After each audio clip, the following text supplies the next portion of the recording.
Morning and जय हिंद बच्चों।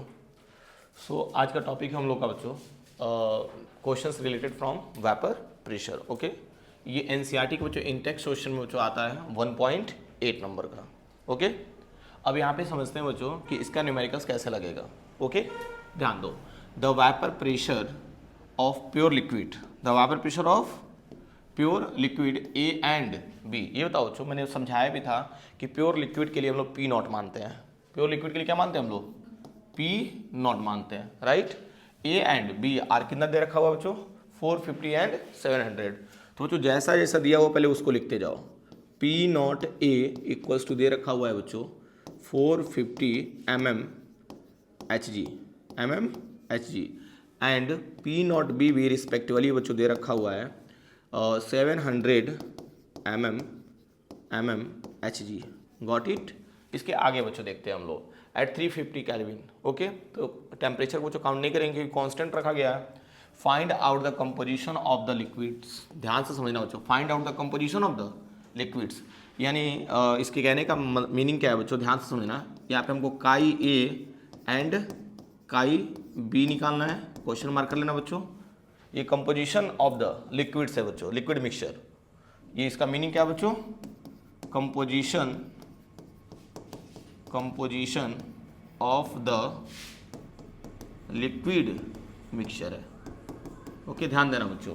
Okay, if the total vapour pressure, यानी कि यहाँ पे दे रखा हुआ है बच्चों टोटल वेपर प्रेशर कितना दे रखा हुआ है? 600 mmHg। Got it.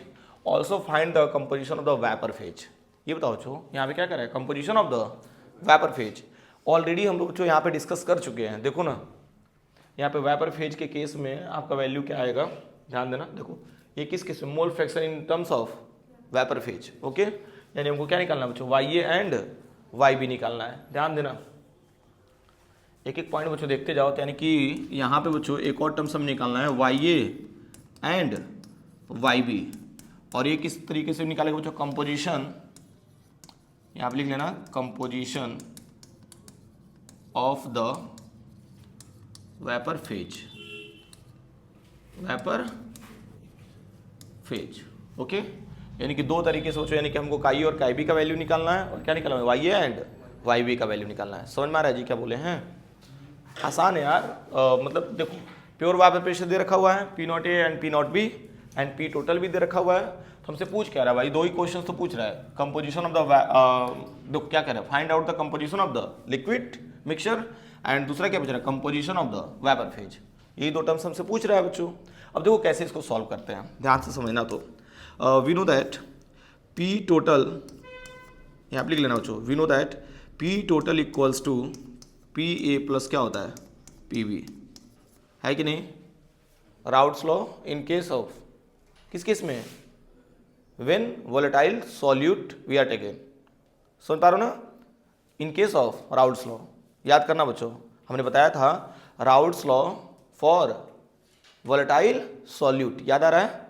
Routes law for volatile solute याद करिए बच्चों टर्म्स। तो यहाँ पे पी टोटल इक्वल्स टू, यहाँ पे इसको हम लोग लिख सकते हैं पी नॉट ए इंटू काई ए। समझ पा रहे हो कि नहीं?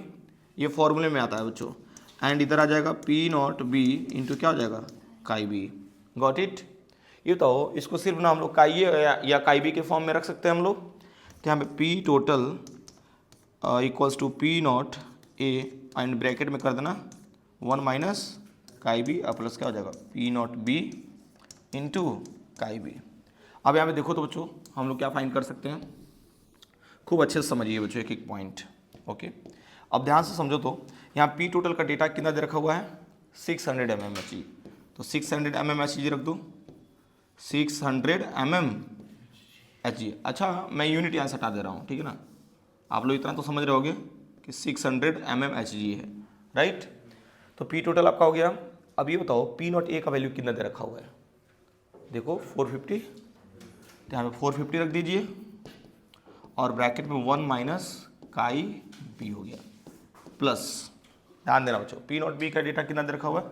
700 और इंटू क्या हो जाएगा बच्चों? काई बी। ये चीज़ ध्यान देना बच्चों। Okay, any problem? आसान है। अब देखो 600 इक्वल्स टू 450 1 में मल्टीप्लाई हो जाएगा माइनस 450 हो जाएगा, काई बी हो जाएगा, ओके, प्लस यहाँ पे 700 काई बी हो जाएगा। अब ध्यान देते हैं तो बच्चों, इन शॉर्ट करते हैं हम लोग यहाँ पे। देखो ये बताओ 700 काई बी है और इधर 450 काई बी है, सॉल्व करेंगे कितना मिलेगा? माइनस नहीं मिलेगा बच्चों, यहाँ पे इन दोनों में ग्रेटर कौन है? 700 है, तो 250 मिलेगा। 250 काई बी इक्वल्स टू का सिंबल लगा लो, 450 को इधर ट्रांसफर कर दो, माइनस करेंगे कितना मिलेगा? 150, राइट। आप लोग देख सकते हैं भाई, 450 को इधर ट्रांसफर कर दो तो माइनस 450 आ जाएगा, तो कितना बचेगा? 150। तो यहाँ पे काई बी निकालिए, तो 150 अपॉन कितना हो जाएगा? 250। अब सॉल्व करिए, ओवरऑल अगर हम लोग सॉल्व करते हैं बच्चों तो देखो ना, 5 3 जा 15 हो जाएगा, है कि नहीं? 5 3 जा 15, 5 5 जा 25, यानी 3 बाई क्या मिला? 5। ओवरऑल सॉल्व करेंगे बच्चों तो कितना मिलेगा? 0.6। सॉल्व करके देख लीजिए बच्चों, तो काई बी का डेटा कितना आया बच्चों? 0.6। यहाँ तक क्लैरिटी मिल रही है। और काई बी का कोई यूनिट नहीं होता है, तो जो mmHg हमने लिया था वो लास्ट में क्या हो जाता है? कैंसिल हो जाता है, ओके। अब ध्यान से समझो, तो ये तो काई बी का वैल्यू कितना आ गया? 0.6। तो we know that chi A plus chi B equals to क्या होता है? 1। तो एक काम करिए बच्चों, यहाँ पे काई बी, सॉरी हमको काई ए निकालना है, तो काई ए इक्वल्स टू 1 माइनस ये, तो काई बी का डेटा कितना आया है? 0.6। तो ये बताओ काई ए का डेटा कितना आ गया?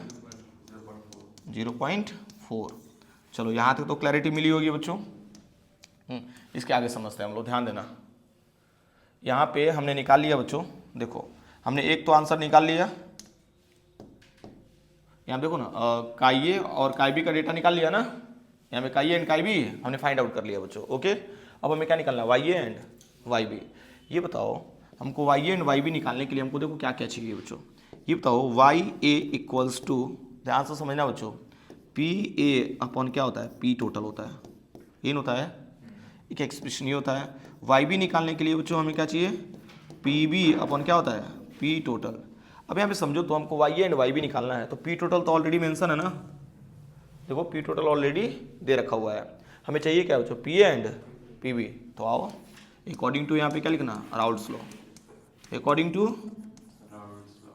राउल्ट्स लॉ, तो ये तो राउल्ट्स लॉ के अकॉर्डिंग देखा जाए तो for container A, P A equals to क्या होता है? पी नॉट ए इंटू काई ए, होता है कि नहीं? According to Raoult's law P A equals to क्या होता है? पी नॉट ए इंटू काई ए। हमको पी ए का डेटा निकालना है, तो ये तो पी नॉट ए का डेटा कितना आया बच्चों? हाँ 450 है, और इंटू क्या कर देंगे बताओ? काई ए का इंटू कितना है? काई ए का वैल्यू कितना है? 0.4 बोलो ना यार, 0.4। सॉल्व करो कितना आ रहा है? 180 आ रहा है, बहुत अच्छे। ये किसका डेटा आ गया जो? पी ए का आ गया। ये बताओ पी ए का वैल्यू हमने कितना निकालना है यहाँ पे? 180। तो ये बताओ आपको पी टोटल कितना दिया हुआ है? 600 ना, तो पी टोटल जब 600 दिया तो पी बी नहीं निकल जाएगा? कितना? 420 आ जाएगा। पी बी कितना आ जाएगा? पी बी इक्वल्स टू आ जाएगा 420।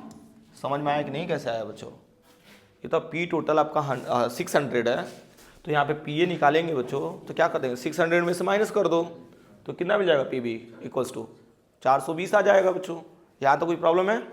अब एक काम करते हैं, यहाँ पे मैंने अभी आपको जस्ट फॉर्मूला बताया वाई एंड वाई बी निकालने का बच्चों, तो लिखो ना, वाई ए निकालना है आपको, तो पी ए का डेटा कितना आया बच्चों? 180 और पी टोटल कितना है बच्चों आपका? 600 है। अब एक काम करो, कट पिट करो, ये बताओ 6 3 जा 18, यहाँ क्या आ रहा है? 10, यानी ओवरऑल सॉल्व कर लीजिए, कितना आ रहा है बच्चों? 0.3। ये बताओ वाई ए का डेटा कितना आ गया? 0.3। वाई बी का कितना होगा? अच्छा, डिवाइड करने की ज़रूरत भी क्या है? 0.3 है तो वाई बी का वैल्यू कितना आ जाएगा? 0.7। अरे भाई Y A plus Y B equals to क्या हो जाएगा? 1 ही ना होगा। तो यहाँ पे वाई बी का भी डेटा कितना आ गया? 0.7 आ गया। एनी प्रॉब्लम बच्चों? आसान है कि नहीं? ठीक बताओ, हम लोग दोनों कर लिए कि नहीं? यहाँ पे composition of the liquid mixture and यहाँ पे क्या है बच्चों? Composition of the vapour phase. Any problem? आसान है कि नहीं? ठीक है, ऑल द बेस्ट बच्चों।